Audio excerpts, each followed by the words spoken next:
You take the blue pill. The story ends. You wake up in your bed and believe whatever you want to believe. You take the red pill. You stay in Wonderland. And I show you how deep the rabbit hole goes.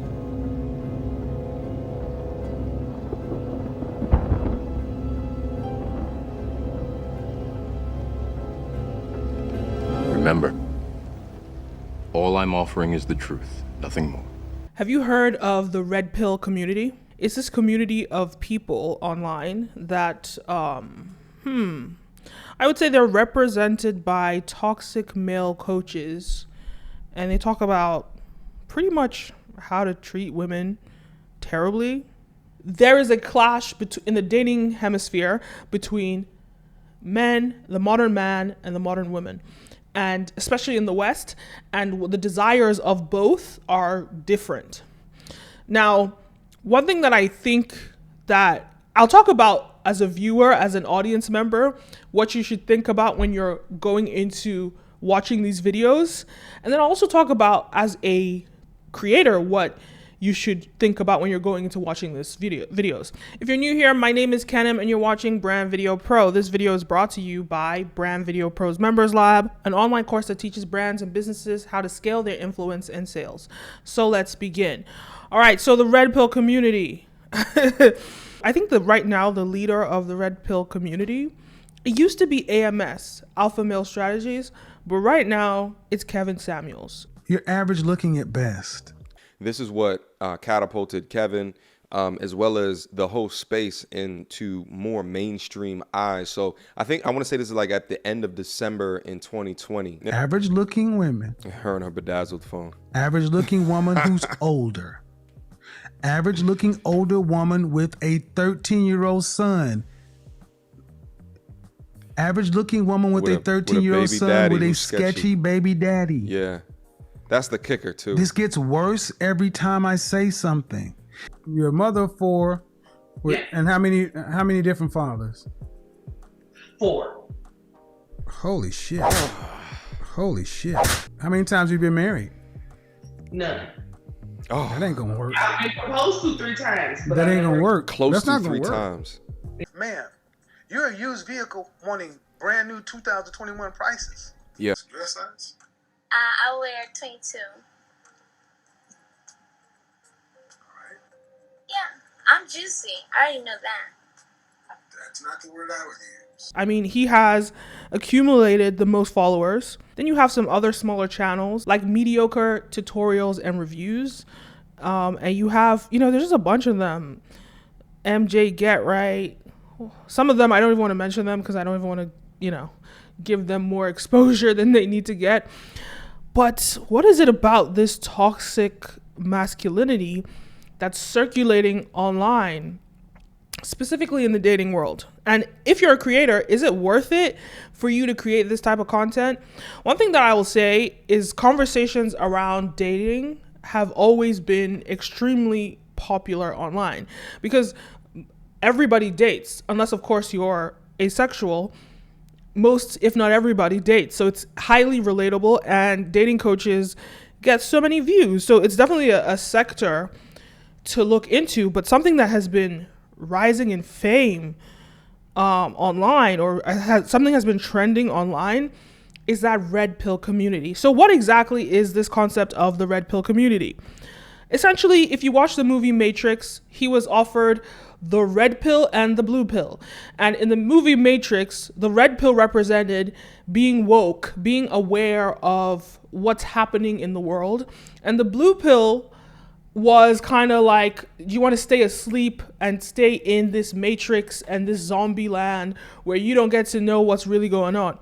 So they've taken this concept with the red pill and they've applied it to dating women. So what they're now saying is, if you have the red pill, you understand female nature.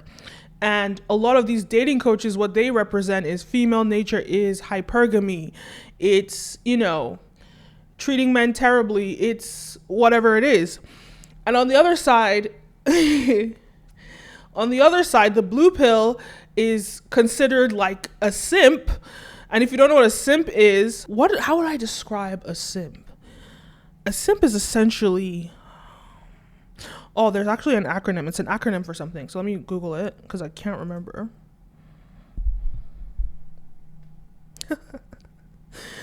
Google just says it's a silly person, but no, it's essentially pretty much a man that pedestalizes mediocre women. And that's the idea of what a simp is. Someone that, is blue pill, takes the blue pill and wants to stay closed-minded about female nature, which is what these dating coaches call hypergamy. So why is this even a trend, and why is this even a thing? I think the first thing is like I said, everybody dates. Everybody wants to understand, what's going on in the dating world, whatnot. And so it's really trending because of people's curiosity. And generally the topic around dating, especially in the Black community, has been, exploding online in the past, I want to say 2 years. We have other channels like 8 at the Table, which I actually quite like 8 at the Table because they're not toxic and they really just they give a fair, balanced perspective of both women and men and women. And obviously there are other dating coaches that are just female centered, that focus on female dating.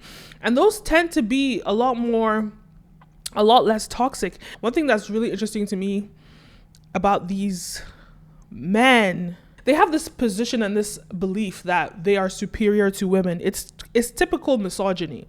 They have this belief system that men are superior. And it's so interesting because you'll find a channel, when you look at channels like AMS, he's very direct about that's his message and he's not hiding it. But when you look at other channels like Mediocre Tutorials and Reviews, they sort of position themselves, because Mediocre Tutorials, he uses all these big words and he sounds really articulate and very intelligent. But when you strip away at his messages, the core of it is misogyny. The weakness of men is the facade of strength. The strength of women is the facade of weakness. Now, as you guys already know from the channel, I absolutely love content, right? Whether it be from quotes, books, interviews, where it gives me an additional chapter in life to understand this wacky wide world that we live in. I look at this quote right here and it unlocks in my mind so much of what makes sense within this world now. And everybody has their own reasons, and the way that they perceived women growing up. Some people have their mother's presence. They had a loving mother present. Others didn't have a loving mother present, especially in the American context, where you have a lot of, especially even in the Black community in America, you have a lot of mothers who maybe went into drugs, or just disappeared.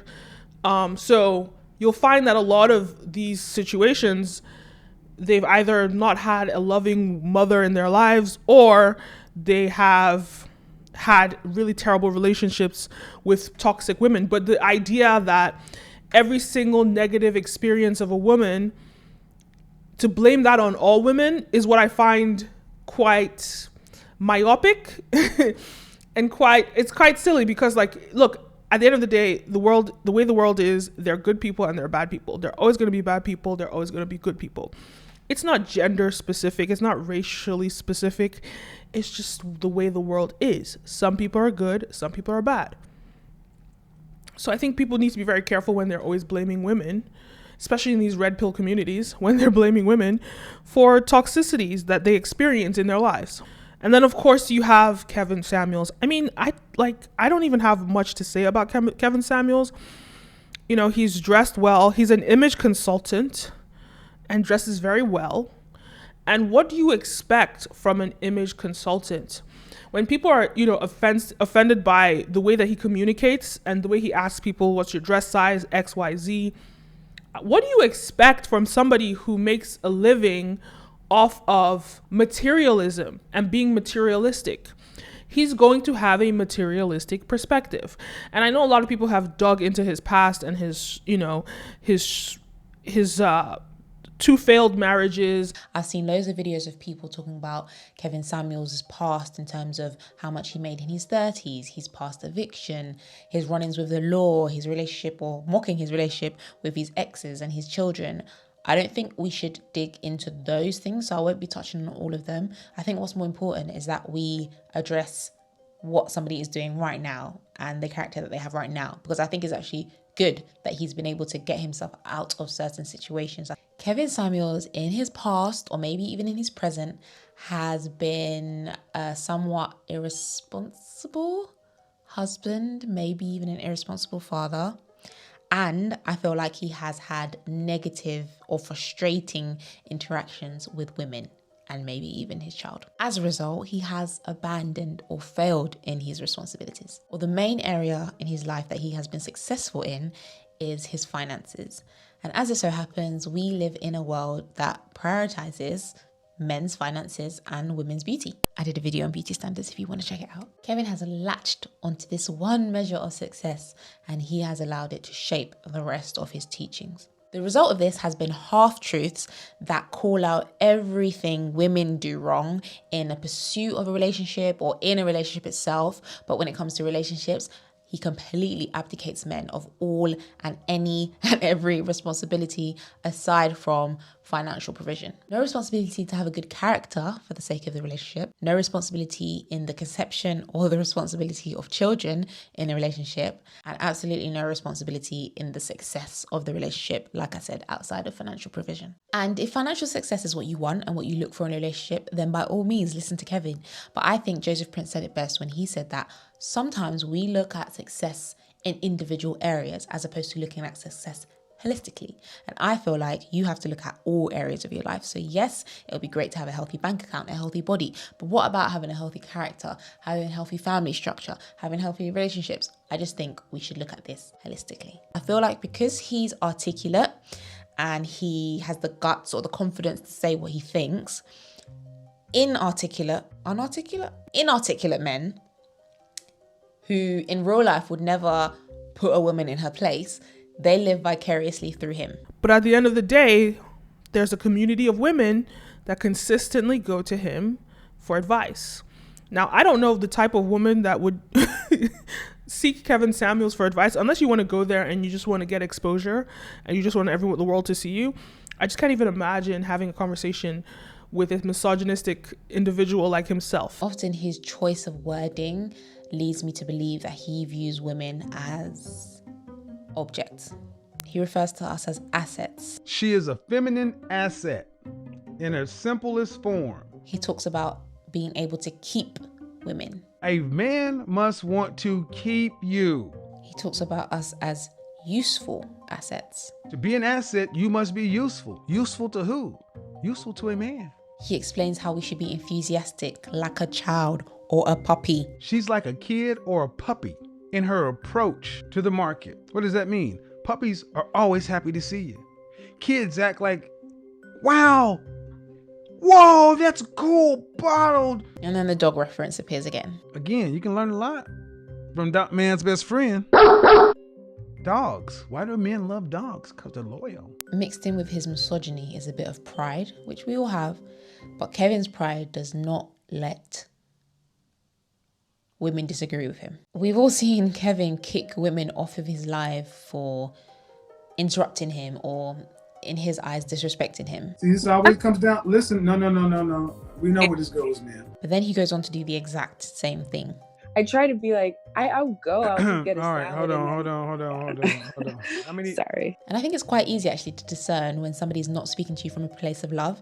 But at the end of the day, when you actually strip down a lot of what he says, minus the misogyny, minus the talking down to women, minus the interrupting women when they're speaking and not allowing them to, to voice their opinions, minus all of that, which only represents him as his character as a human being, when you actually look at the core of his message, there is truth to it.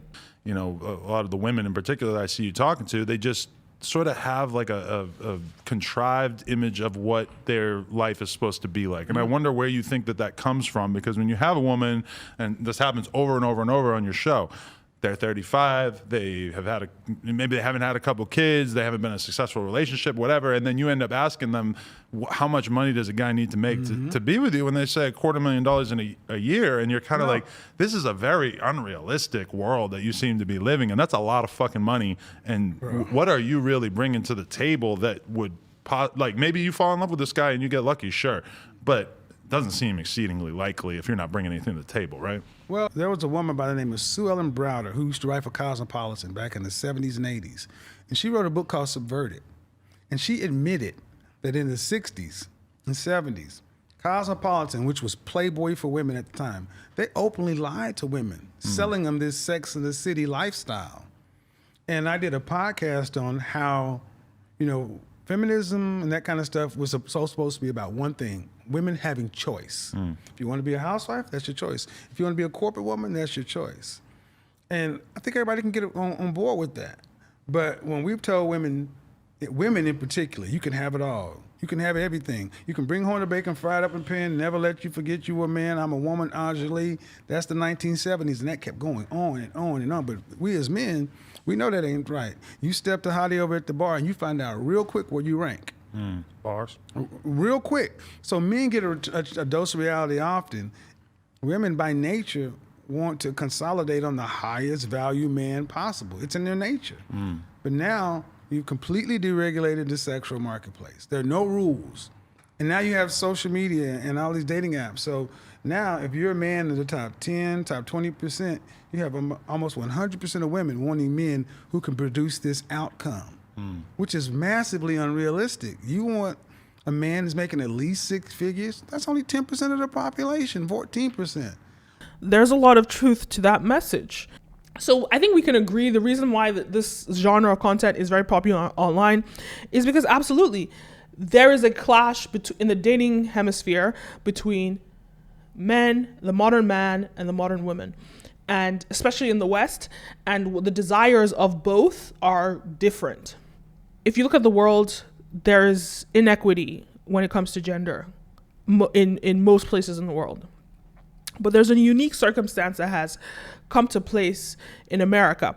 And it's due to misogyny. It's due to traditionally men having power, especially in the West, and men oppressing women. If you think about it, only 50 years ago, women were allowed to own their own credit cards. And there were tweets that talked about how, like, the reason why there's a shift in society right now is because now women have their independence, which we didn't have. Our grandparents didn't have their independence. We didn't have it before. Women couldn't have credit cards, but now women have that. And now they actually they can pick what they want in a partner. But before, women depended on men. And you're finding a lot of people in this new context are being displaced.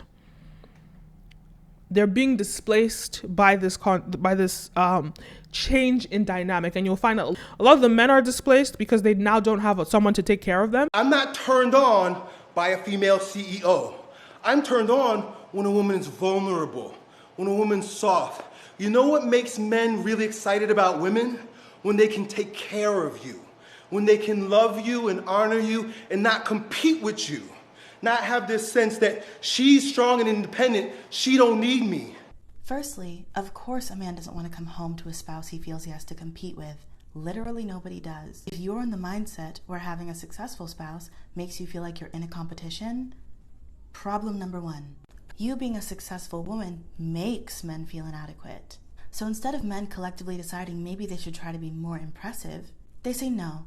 Women must change. Women must dull themselves down. And let me be clear here. I'm aware that men and women seek out different things romantically. I'm aware of masculine and feminine energies, and I'm aware that because men and women are different, they value different things. Communication should be the most important thing in your relationship, along with actually picking partners that align with your wants and needs, instead of getting on the internet or in real life and demanding women lower themselves to meet you. I.e., if a successful CEO woman, doesn't turn you on, don't date one. Instead of trying to perpetuate the idea that women shouldn't become CEOs because men don't like that.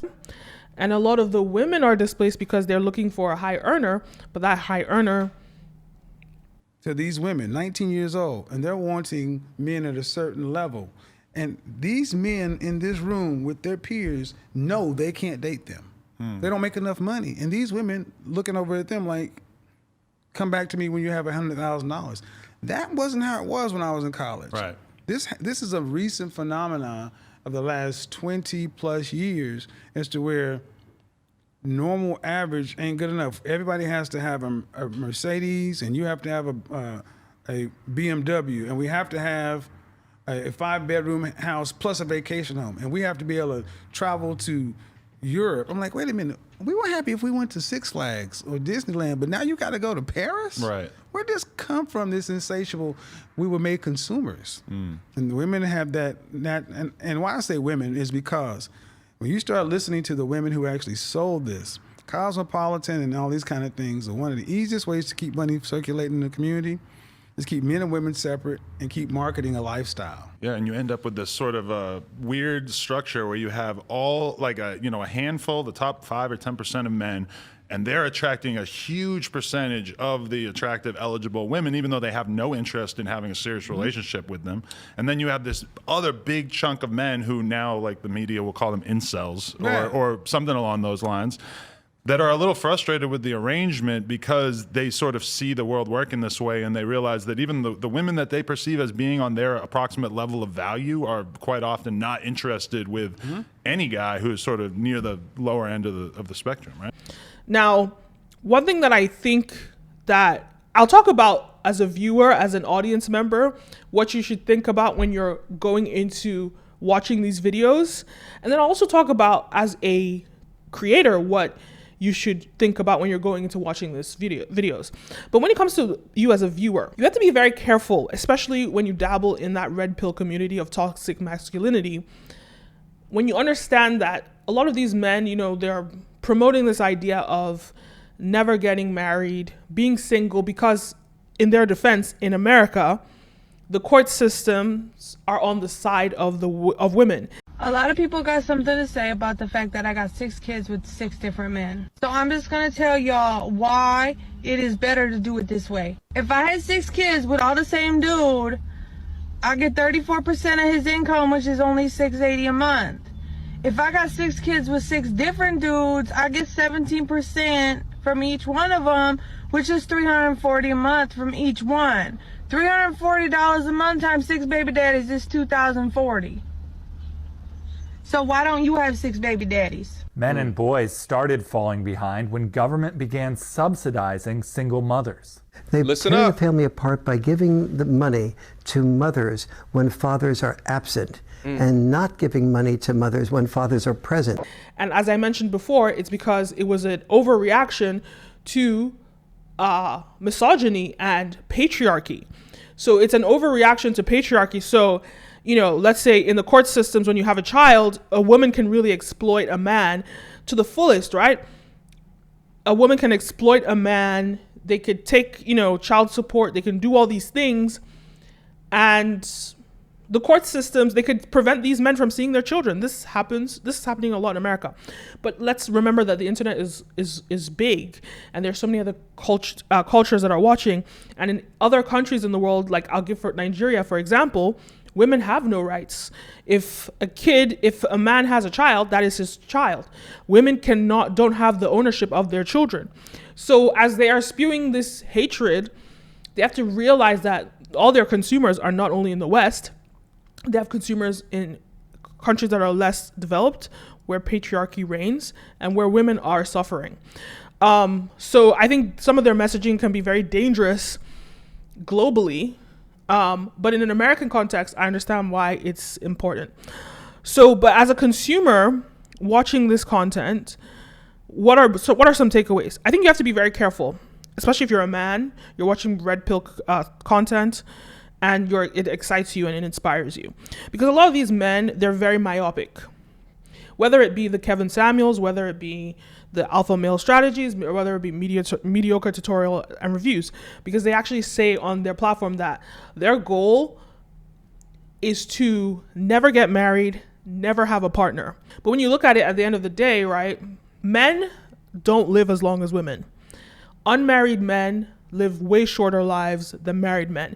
And the irony is that unmarried women live the longest, but married women live shorter than unmarried women. So, and this is because naturally women are caretakers, they're nurturers. Women are going to take care of you. So in this context, when you think about it, maybe a lot of them don't plan to live long, but who's going to take care of you? You know, they say a lot of men don't get checkups. They don't check for their health. They don't do all these things. But who's really going to take care of you in the long run? Like, I know, like, for example, Kevin Samuels I think he's in his 50s. AMS is in his 40s. They're still young. But in the next 20 years, plus years, when you get really sick, who's going to take care of you? And